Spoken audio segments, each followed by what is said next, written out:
Olá, estudantes! Sou a professora Luana Jensen de Língua Portuguesa.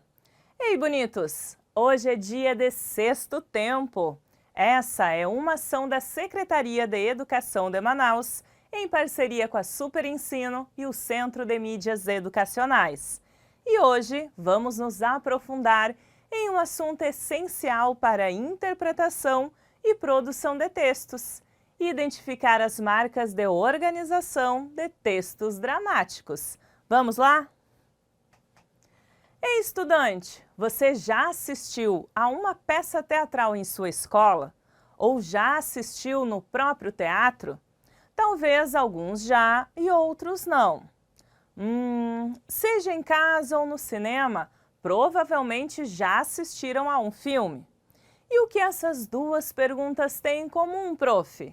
Aí que está a forma como foram escritos os textos para a encenação teatral e para a gravação de um filme. Mas fiquem tranquilos, porque hoje juntos vamos conhecer os textos dramáticos. Os textos dramáticos são aqueles criados para serem interpretados, ou seja, encenados, podendo ser um roteiro de um filme, de uma peça teatral ou até mesmo de uma websérie. A origem desses gêneros textuais se deu na Grécia e, assim como os textos líricos e épicos, fazem parte do campo literário. Esses textos são escritos em prosa, ou seja, em parágrafos, ou em versos, e podem se apresentar sob diferentes formas. Um diálogo, quando duas ou mais pessoas interagem conversando. Um monólogo, quando temos apenas uma pessoa falando. Ou apartes, momento em que as personagens realizam comentários com um movimento para o lado ou para o público, passando a impressão que as outras personagens não devem ouvir. Os textos dramáticos apresentam enredo, personagens, tempo, espaço, podendo ser reais ou imaginários.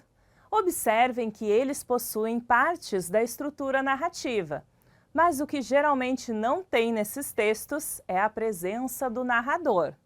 Ainda podem estar divididos em atos e cenas. Os atos são um conjunto de cenas que correspondem a uma subdivisão temática, implicando em mudança de cenários. E as cenas se caracterizam pelas entradas e saídas de personagens.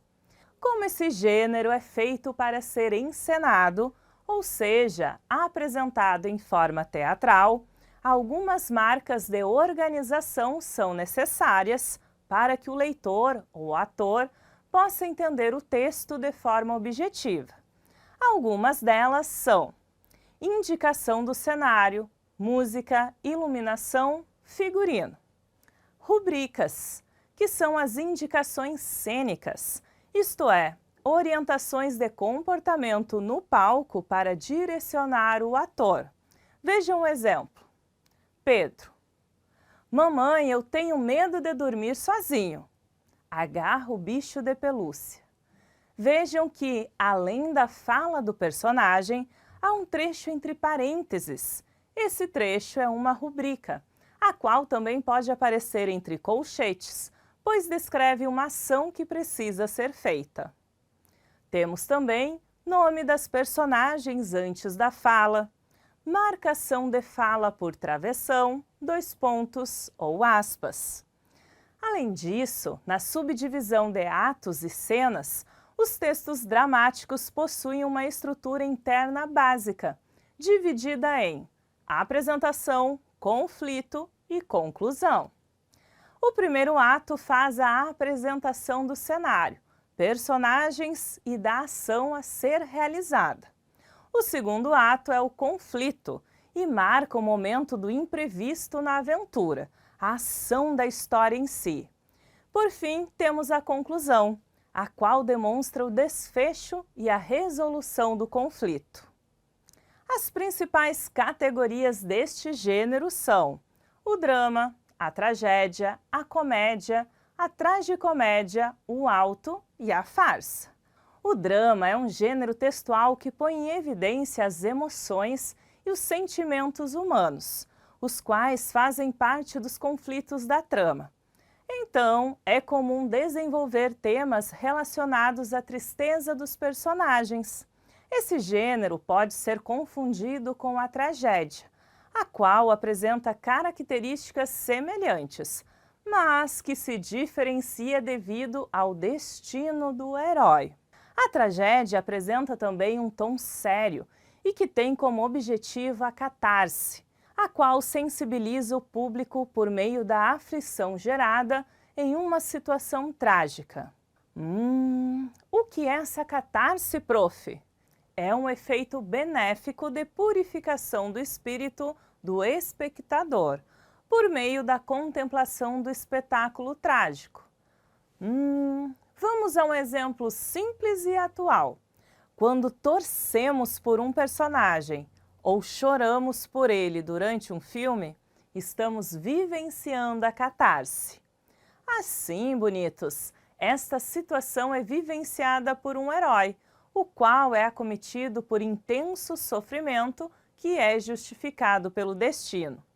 Não importa o quanto o herói lute, os obstáculos são insuperáveis e suas ações destinadas ao fracasso.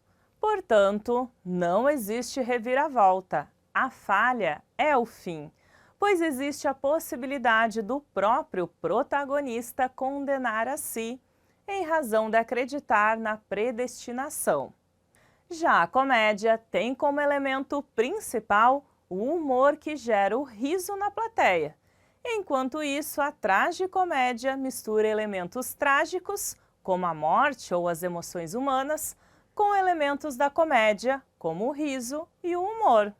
O auto é um texto curto e geralmente possui uma temática religiosa com objetivos moralizantes. E a farsa equivale a textos de rápida duração, com elementos cômicos, relacionados à ridicularização de situações do cotidiano. Bom, depois dessa teoria, vamos entender como pode aparecer em uma questão. Vamos a um trecho de uma peça teatral, Uma História de Vampiro. Vampirildo pôs-se a chorar. Entra Frank, um pequeno Frankenstein usando um óculos de grau fundo da garrafa. Que foi, Vamp? Outra crise existencial? Não enche. Deixa disso, vai, vamos brincar. Eu não quero, me deixe em paz. Vamos, vai, venha me ajudar com a minha nova experiência. Porque eu nasci vampiro, eu não gosto de sangue. Ao falar a palavra sangue, Vampirildo desmaia. Frank sai desesperado à procura de ajuda. Do outro lado, entra uma pequena múmia usando uma peruca e colares no pescoço, como se estivesse desfilando. Subiu na passarela, desfilando, pisa na barata, parou, voltou. Tropeça em Vampirildo. Pô, Vamp, sai do caminho, atrapalhou meu desfile. Vamp? Ei, Vamp, acorda! O que foi? Onde estou? E o nosso enunciado pede o seguinte: com base na organização da estrutura do texto teatral, qual é a principal função dos gêneros textuais dramáticos? Letra A narração. Letra B, a encenação. Letra C, a linguagem. Ou letra D, o discurso. Bonitos, o texto dramático tem como principal função a encenação.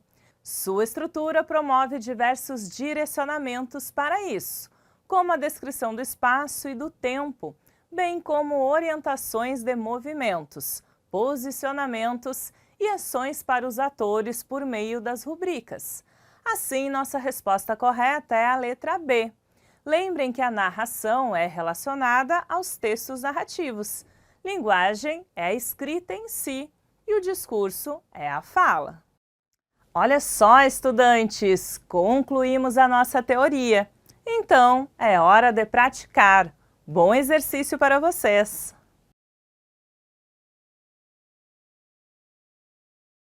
Bonitos, agora vamos ao próximo texto. Busca ao tesouro. Primeira cena. Bom dia ou boa tarde. Gosto muito de contar histórias para as crianças. Hoje estou aqui para contar mais uma história muito interessante para vocês. É a história de um tesouro escondido, um tesouro muito valioso. Todos que tinham alguns problemas e tocassem naquele tesouro, os problemas desapareciam. A nossa história começa quando Pedrinho sonha numa noite de luar.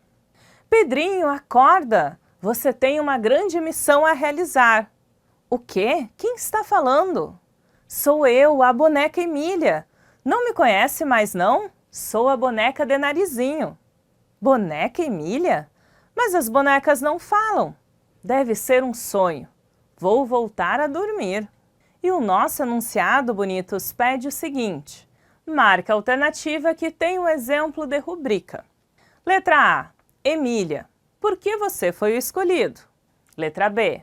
Pedrinho. O quê? Acordando. Quem está falando? Letra C. Um tesouro muito valioso. Ou letra D. Emília. Você não pediu? Tempo em tela para vocês, bonitos!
Bonitos! As rubricas são orientações para os leitores ou atores sobre as ações do personagem. Nas letras A e D, há apenas uma manifestação da fala da personagem Emília em diferentes momentos do ato, ainda sem indicação de encenação. Portanto, estas alternativas estão incorretas. Na letra C, não tem, pois a apresentação de rubrica também. No trecho, Pedrinho, o quê? Acordando. Quem está falando? A rubrica aparece entre parênteses e orienta uma ação a qual deve ser feita pelo personagem Pedrinho. No caso, encenar que está acordando. Estudantes, neste caso, nossa alternativa correta é a letra B. Bonitos, vamos ler o trecho da próxima peça teatral para responder as questões 4 e 5. O povo por um e um pelo povo. Cenário: escritório com mesa lotada de papéis, pastas e tudo mais. Nela, lê-se em uma plaqueta o nome do senhor povo, enquanto colado na frente do mesmo, lê-se em um cartaz: precisa-se de um administrador. Começa a cena. Senhor Povo está em cena sentado à mesa. Ele olha a papelada. Eleitor, eleitor, mande entrar o próximo. Muito prazer, senhor Povo. Meu nome é Gestor. Muito bem.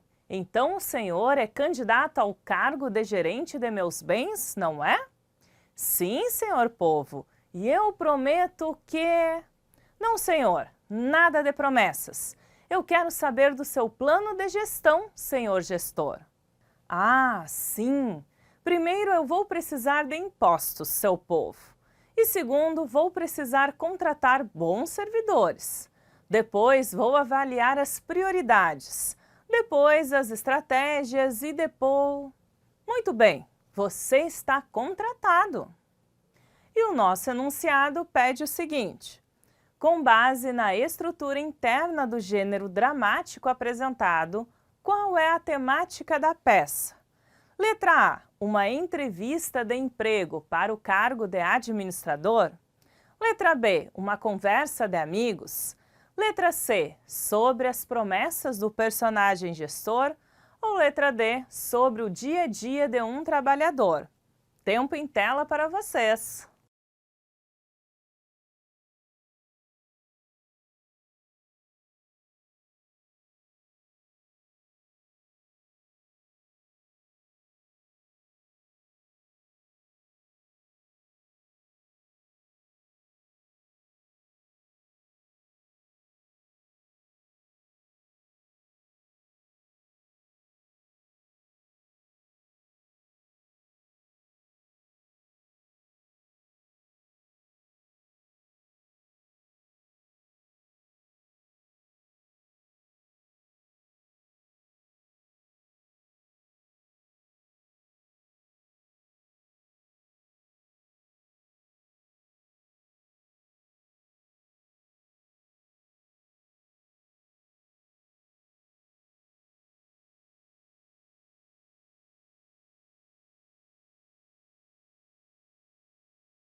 Bonitos! A estrutura interna do texto dramático conta com a descrição do cenário, rubricas e falas dos personagens. A partir desses elementos disponíveis no texto, é possível identificar que o tema da peça é uma entrevista de emprego para o cargo de administrador. Assim, descartamos as alternativas B e D.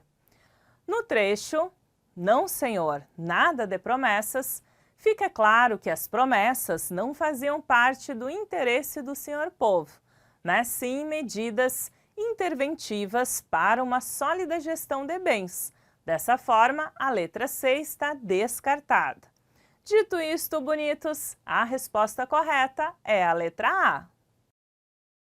Estudantes, ainda sobre a peça O Povo por Um e Um pelo Povo, vamos à questão 5. No texto dramático, a descrição do cenário vem logo antes da letra A, fala dos personagens, letra B, primeira cena, letra C, rubrica ou letra D, travessão. Agora é com vocês.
Estudantes, por meio da leitura atenta, é possível identificar que na peça teatral a descrição do cenário antecede as falas dos personagens.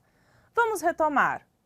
Cenário: escritório com mesa lotada de papéis, pastas e tudo mais. Nela, lê-se em uma plaqueta o nome do senhor Povo, enquanto, colado na frente do mesmo, lê-se um cartaz: precisa-se de um administrador. Começa a cena. Senhor Povo está em cena, sentado à mesa. Ele olha a papelada. Assim, bonitos, permite que o leitor construa uma ideia sobre o ambiente e relacione aos comportamentos necessários para realizar a atuação. Logo, nossa resposta correta é a letra A. Ei, bonitos! Tenho certeza que vocês arrasaram nos exercícios de hoje. E para o conteúdo ser fixado, vamos retomar o conceito principal da aula. Os textos dramáticos são aqueles criados para serem interpretados, ou seja, encenados, podendo ser um roteiro de um filme, de uma peça teatral ou até mesmo de uma websérie. Eles são escritos em prosa ou em verso e podem se apresentar como um diálogo, monólogo ou a partes. Vejam comigo um mapa mental com as principais características que aprendemos sobre organização dos textos dramáticos. Bonitos, vejam que o nosso título central é Característica do texto dramático. E aí temos algumas setas apontando para criados para serem representados. Temos também o espaço, que pode ser real ou imaginário. Esse texto dramático pode ser organizado em atos e cenas, assim como também não possui narrador, mas fala dos personagens. E ainda vimos hoje as categorias do gênero: drama, tragédia, comédia, tragicomédia, auto e farsa. Estudantes, espero que vocês tenham aproveitado o encontro de hoje. Nos vemos no próximo Sexto Tempo.